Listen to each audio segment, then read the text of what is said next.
On the table, among the 8 glasses of water, one is filled with concentrated sulfuric acid. Their task is to randomly pick one glass and drink it. Although they didn't know who the lucky one would be, the massive jackpot of hundreds of millions was enough to make these heavily indebted people scramble for a chance. But soon, Tadayasu halted the competition.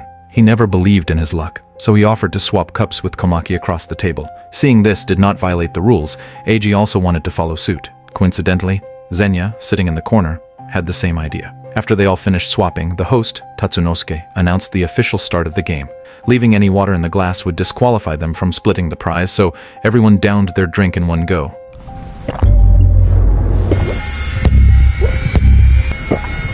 Now, they just had to wait 2 minutes for the unlucky one to show signs of agony.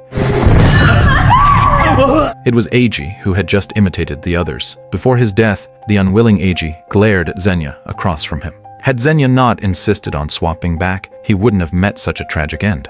However, as everyone showed expressions of horror, Tatsunosuke announced the results of the competition. She died! You are survivors!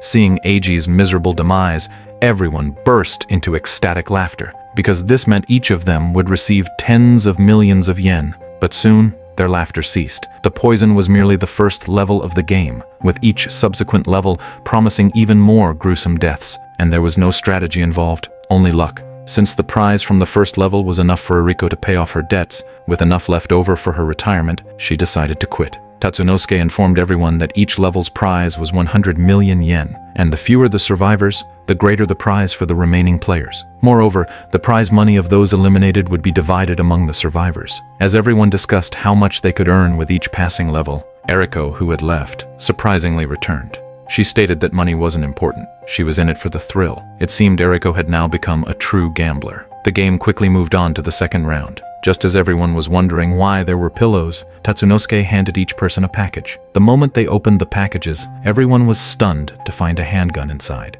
This round was called Russian roulette. The rules were simple. Each handgun had only one bullet in the chamber. Spin the cylinder, snap it shut, then aim at your temple. All players would pull the trigger simultaneously. Those who died were out. The pillows were to prevent blood splatter from making a mess. As the game was about to start, Komaki suddenly proposed to swap guns. Zenya had just stood up when Tadayasu stopped him, as he also wanted to swap with Komaki. In the end, Komaki chose Tadayasu. Seeing Zenya looking dejected, Aina offered to swap guns with him. After they finished swapping, everyone placed their pillows and aimed their guns at their temples. 運命の第2ラウンドです。3、2、1、シュート! The first round passed without incident. Since no one was eliminated, the game continued. 3、2、1、シュート! Another round passed, and still, there was no gunshot. At this point, some were starting to get scared, while others seemed excited. Zenya turned to leave, but Tatsunosuke wouldn't allow it. Once the game started, there was no quitting. Quickly, the third round began. 3、2、1、シュート! Finally, someone fell. It was Aina, who had swapped guns with Zenya. She died! You are survivors! No one at the scene mourned for the dead. After this round, the winners laughed even more wildly, as each of them had gained an additional 17 million yen. But their joy was short-lived, as the even more thrilling third round began. At this point, there were 6 players left, and the number of pools was precisely 6. The rules were simple. Each person picked a pool to jump into, and once the game started, the covers would be closed. If they couldn't hold their breath, they could open the cover to get air. The person who held their breath the longest would receive an additional 10 million yen bonus. But being a life and death game, it couldn't be that simple. It turned out that one of the 6 pool covers would be impossible to open once closed, meaning the person in that pool would drown. It was said that suffocation was the most painful way to die. Upon hearing this, Komaki chickened out immediately, but Eriko seemed excited and was the first to pick a pool. After observing for a while, Eriko decided the pool in the corner was the safest. But strangely, Eriko gave this pool to Komaki, even handing him her good luck charm, while she jumped into another pool at random. At this moment, Zenya announced he would choose last. The cunning Tadayasu tried to be clever again. He asked Tatsunosuke which pool he would choose if it were him. Tatsunosuke replied that whether it was a restroom or a bar, he usually chose the spot closest to the door. Realizing he had been tricked, Tatsunosuke quickly tried to explain that he didn't know the answer either, but Tadayasu immediately jumped into the pool closest to him.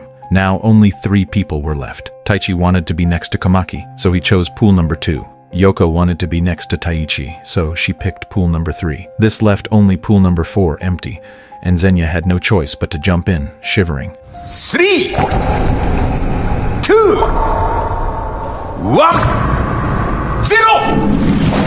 As Tatsunosuke finished the countdown, everyone took a deep breath and submerged, with the covers automatically closing above them. The timer started, and everyone struggled to hold on for the extra 10 million yen. It now came down to who had the strongest willpower. After 50 seconds, Tadayasu was the first to give in, opening the cover to get air. Tadayasu was lucky, as his pool cover could be opened. Next, Eriko couldn't hold on any longer. Soon after, Taichi and Komaki also opened their covers one after the other. Now only Yoko and Zenya were left. One of their pool covers wouldn't open, meaning one unlucky person would drown. At the brink of their limits, both tried to surface at the same time. Yoko was lucky, but Zenya had a tragic fate, drowning under everyone's watchful eyes. Imagine the despair he must have felt. She died. You are survivors! Life and death games are cruel. No one feels sympathy for the dead. Instead, they laugh heartily, grateful for their own narrow escape. This was only the 3rd round, and each person's prize had already reached 24 million yen. Yoko received an extra 10 million yen for holding her breath the longest. Once people get used to effortless gains, it's hard to stop. By now, these players were completely crazed, unconcerned about the dangers of the game. Soon, the tense and thrilling 4th round began. Unexpectedly, the organizers invited a new member. This Tomoya was no ordinary player. He had won 3 times before. Surviving this many times meant he either had incredible luck or extraordinary skills. Realizing this, all the players opposed Tomoya, joining midway.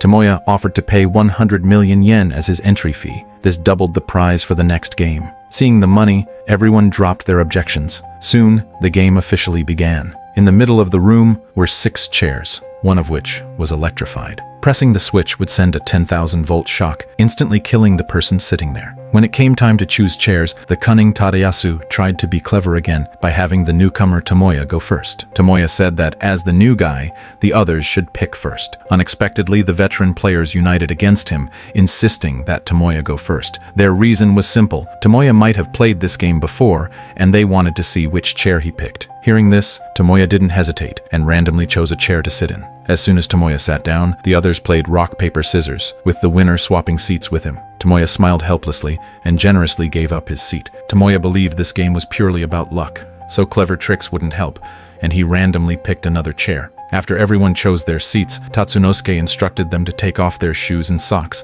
standing barefoot on metal plates. Then, the game countdown began. 3, 2,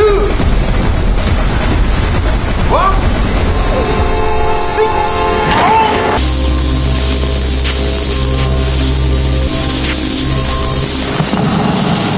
Game over! He died. You are survivors. This was a life and death game involving 5 types of mushrooms, one of which was deadly poisonous, guaranteed to cause a painful death if consumed. The rules were that the 5 players each chose a type of mushroom one at a time. However, the mushrooms were not for themselves but for others. The chosen recipient could not refuse and had to eat it all. To ensure fairness, they used a deck of cards to decide the order of selecting mushrooms. The players arranged themselves from highest to lowest card value. Tadayasu was lucky, drawing the King of Hearts, the highest card. Next was Taichi, who drew a 7. The unluckiest was Eriko, who picked a 2. Komaki quickly comforted her, saying, "At least it's not a 1. Just as she finished consoling Eriko, Komaki lifted her card and saw that it was a small one. Eriko laughed out loud in relief. Now it was Yoko's turn. Confidently, she revealed her card, the King of Spades. Although Tadayasu also had a king, Yoko's spade trumped his heart, giving her the first choice. She scrutinized the hot pot for a long time before selecting the mushroom that looked the most poisonous. After all, only by poisoning others could she ensure her own safety.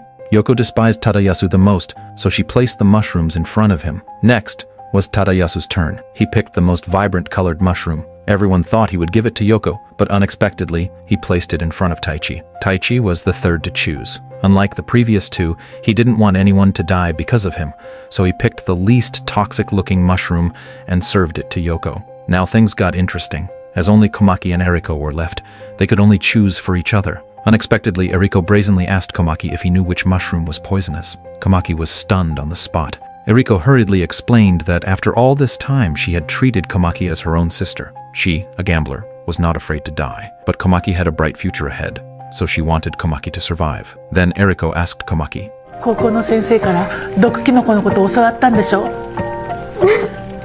ちゃんと思い出してあなたは何としても生き残って Komaki was moved to tears on the spot. After carefully observing, Komaki realized the yellow mushroom on the right was poisonous. Just as Komaki had finished telling Eriko, before she could dry her tears, the bowl of poisonous mushrooms was served by Eriko in front of Komaki's face. Poor Komaki realized she had been tricked. 召し上がれエリコさん、人生は生存競争だ。誰一人信用してたら生きていけないよ。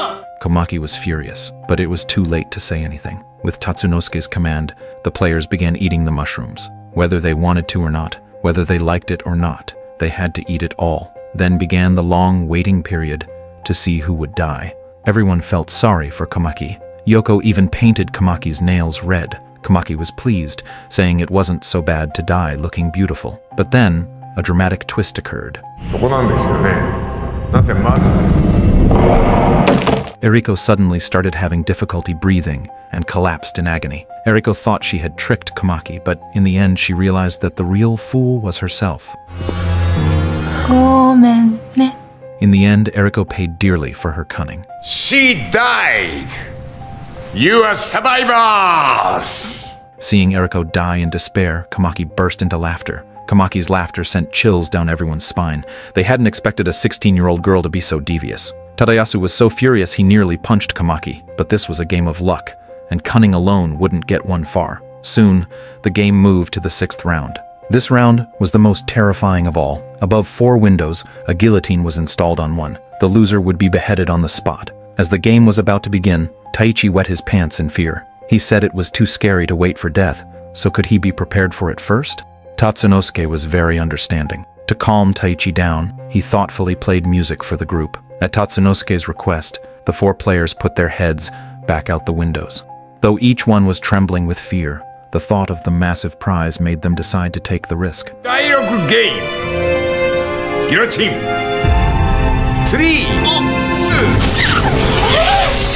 1! 0. Maybe it was just too terrifying, but when the game ended, none of the 4 players moved. After a long time, Taichi collapsed to the ground. Next was Yoko. She took 2 steps back before falling, likely unable to control her legs. The most impressive was Uchiyama. Having been a cop, he stood tall even after such an ordeal. Uchiyama excitedly declared that this was the thrill he sought, followed by a burst of laughter. Everyone then looked at Komaki. Since the other 3 were safe, the unlucky one had to be Komaki. As Komaki had predicted, she died beautifully with her painted nails. She died! You are survivors! The prize for this round was 70 million yen per person. With her previous winnings, Yoko had amassed over 200 million yen. This was enough for Yoko to pay off all her debts and still have tens of millions left for retirement. Tatsunosuke suggested Yoko take the money and start a new life. But to everyone's surprise, she refused. Indeed, this is the gambler's mindset. They want to recover losses when they lose and keep winning when they win. Taichi was the same as Yoko. Although his prize money far exceeded his debts, he refused to leave and wanted to continue playing. The most hypocritical one had to be Uchiyama. Despite his massive debts, he claimed money wasn't an issue and said he just enjoyed the thrill. Let me explain. Just before the 6th round began, Tadayasu suddenly disappeared. According to the game rules, the 6th round required 4 participants, so the organizers brought in Uchiyama. Uchiyama, drowning in debt and unable to repay it, was living a very repressed life. Now that he had a chance to turn things around, He was eager to take the risk. At this point, Uchiyama had earned 70 million yen. If he managed to survive the next round, his prize money would be enough to clear all his debts and still have 100 million left for retirement. As for why Tadayasu disappeared, I'll explain later. The even more thrilling 7th round began. The crossbow on the table was powerful enough to easily pierce a person's chest. The game rules were simple. The 3 players each chose a chair and fastened their seatbelts.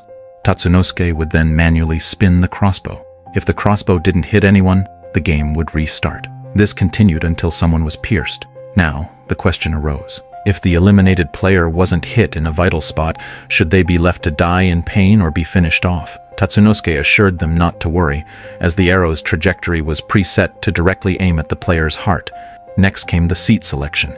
Taichi, quick on his feet, immediately sat in the main seat and fastened his seatbelt, signaling that no one could take his spot.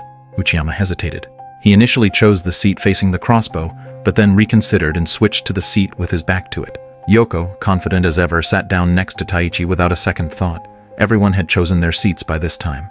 Just as the game was about to start, Uchiyama suddenly called a timeout because he thought the seat next to him was better. After everyone settled down again, Tatsunosuke stepped forward to activate the mechanism. Then he announced the official start of the game. 3, 2, 1, spin! It would be a lie to say they weren't scared. Everyone's hearts were in their throats, fearing they might be the unlucky one. It was fine when the wheel was spinning fast at the beginning, but as it slowed down, the players grew more terrified. Even Tatsunosuke was scared enough to raise his shield. At that moment, no one expected the crossbow to be aimed at the seat where Uchiyama had first sat. Luckily, he had changed seats, or Uchiyama would have been dead. Since the crossbow missed in the first round, the game had to continue.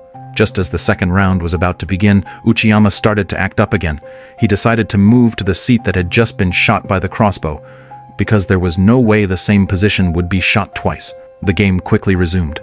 At this point, both Taichi and Yoko were trembling with fear, but Uchiyama wore a smug look, as if victory was already his. But would a position that had been hit by a crossbow really not be shot again?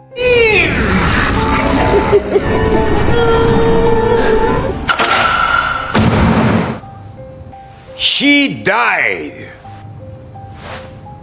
You are survivor. After the game ended, Taichi found Yoko.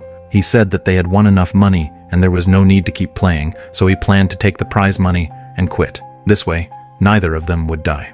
Although Yoko was greedy, she knew Taichi was right. But at this moment, Tatsunosuke brought some devastating news. Those who made it to the finals could not quit.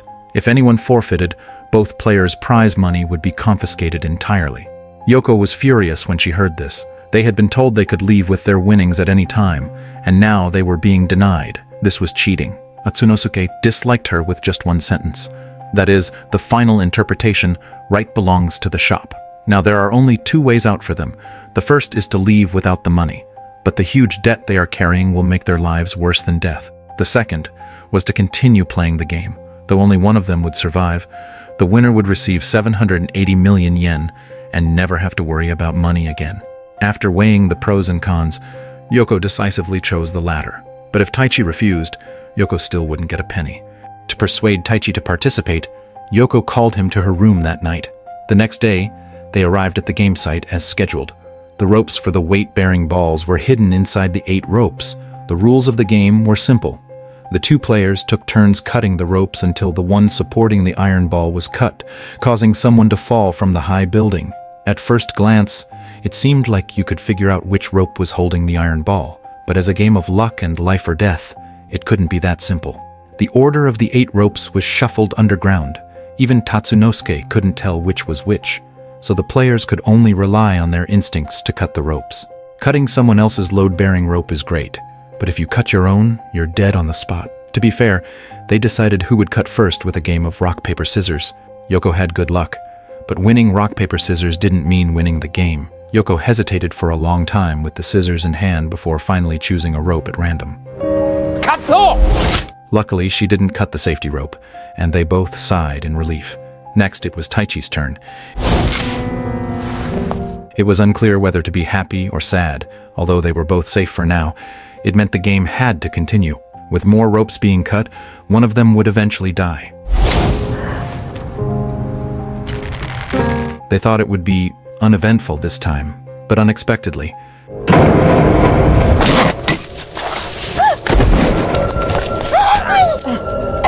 At the crucial moment, Taichi quickly grabbed Yoko. After spending so much time together, they had developed feelings for each other. If it weren't for the organizers preventing them from quitting, they would have already started a happy life together. At that moment, Yoko suddenly revealed her secret. Otou-san! It turned out Tatsunosuke was her father, but even so, it didn't change her fate of being eliminated. In the end, Taichi couldn't withstand the 800-ton iron ball.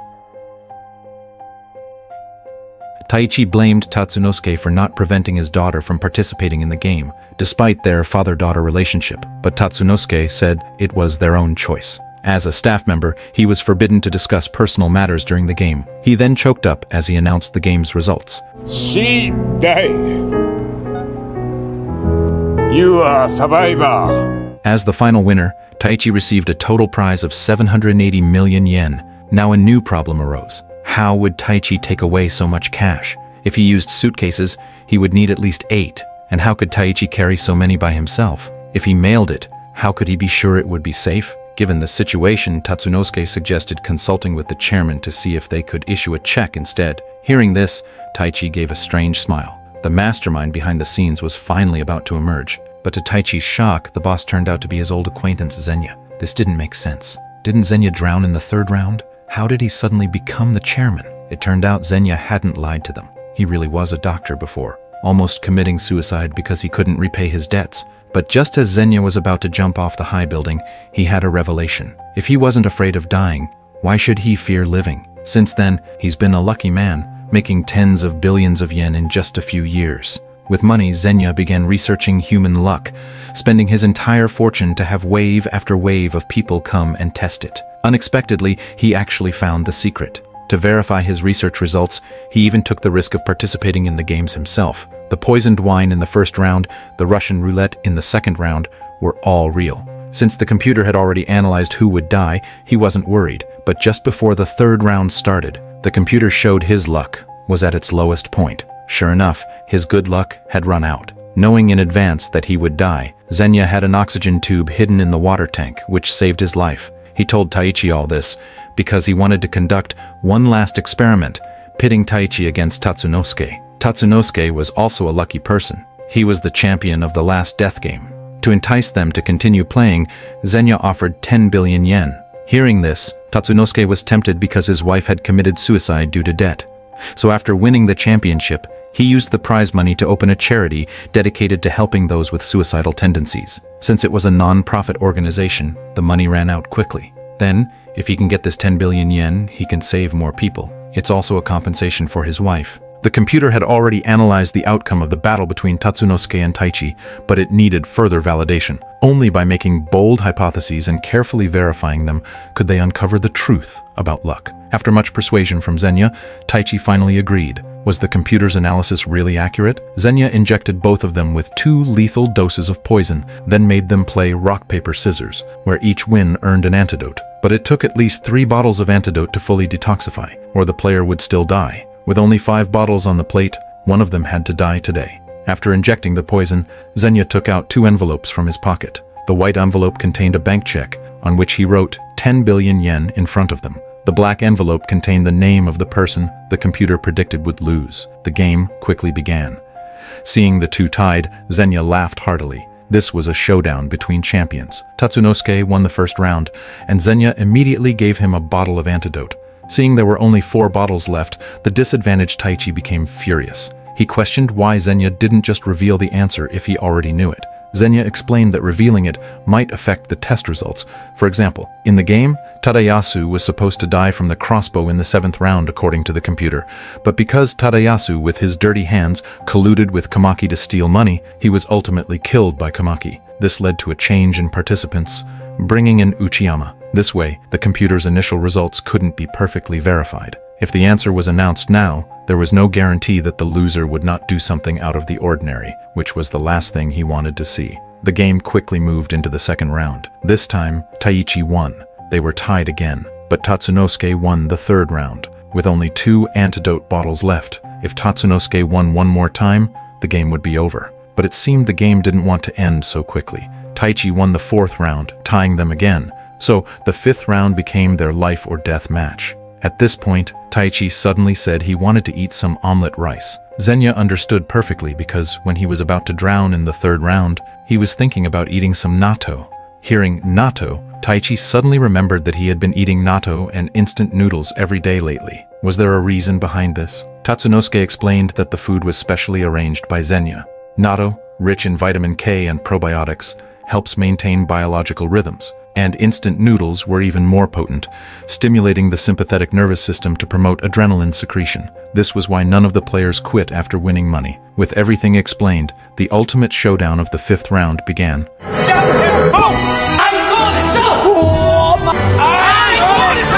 After so many ties, it seemed both of their fates were strong. In the end, Taichi won. Xenia carefully opened the envelope, and Tatsunosuke's name was written inside. It appeared the computer's analysis was correct, and Xenia had truly uncovered the secret of luck. But Taichi had no interest in any of this.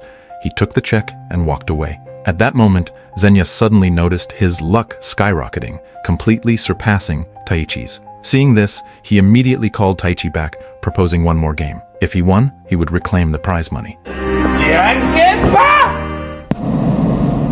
Xenia thought it was a sure win, but unexpectedly, he lost. This meant all his research findings would be overturned. Xenia hurried back to check the data, only to find his luck plummeting rapidly, causing him to shake uncontrollably. It turned out all this so-called luck research was nothing but a joke, and after winning 10 billion yen, Taichi, having gone through so many life-and-death situations, also became somewhat mentally unstable. This show vividly demonstrated the greed of gamblers. Winning once made them want to win again, not realizing they could lose their lives in the end. Therefore, we must recognize the dangers and stay away from gambling.